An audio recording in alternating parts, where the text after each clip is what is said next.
Before I look at diet or hydration or any of the other factors, we've got to fix the sleep issue.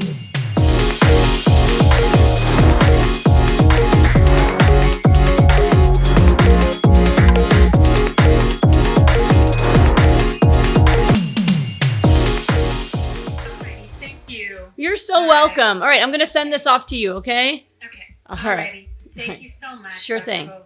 All right, bye-bye.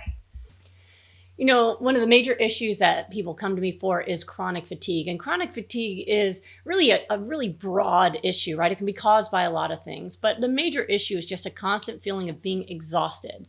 And there's a lot of things we can do. But the most important thing is to focus on sleep. You know, the person I just talked to, she has chronic fatigue all the time, but she only gets 3 hours of sleep a night.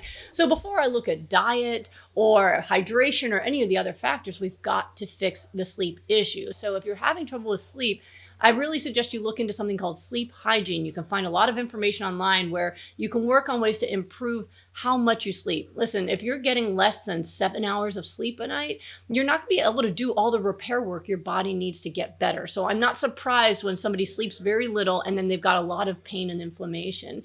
Now, if your sleep is normal, then the most common cause of fatigue is actually malnourishment and dehydration. So if you're not eating a lot of raw vegetables, for example, start drinking those green smoothies that I recommend. Go to smoothieshred.com. You can see free recipes. Start making those, okay? You'll start getting more nourished and you'll have way more energy. You don't need more caffeine. You need more vitamins and minerals. And the other thing that causes fatigue is dehydration. If you're getting less than 100 ounces of water a day, you might just be dragging yourself through the day with your gears grinding on each other. So those are all different ways that you can actually improve your energy levels so that you can feel energized and get through your day without having to depend on things like caffeine. I hope some of those things might help you out so you're feeling a lot better really soon. If you're looking for more information, again, smoothieshred.com. You can get free recipes, free videos, or you can join our free community. If you're sick right now and you want to really change your diet so you can start healing, come to my free classes. They're coming up in just a couple weeks, and I'll be teaching my entire healing nutrition protocol to make sure you're optimizing your ability to heal your body. I hope all of those things help you. Subscribe to my channel, and hopefully I'll see you commenting sometime.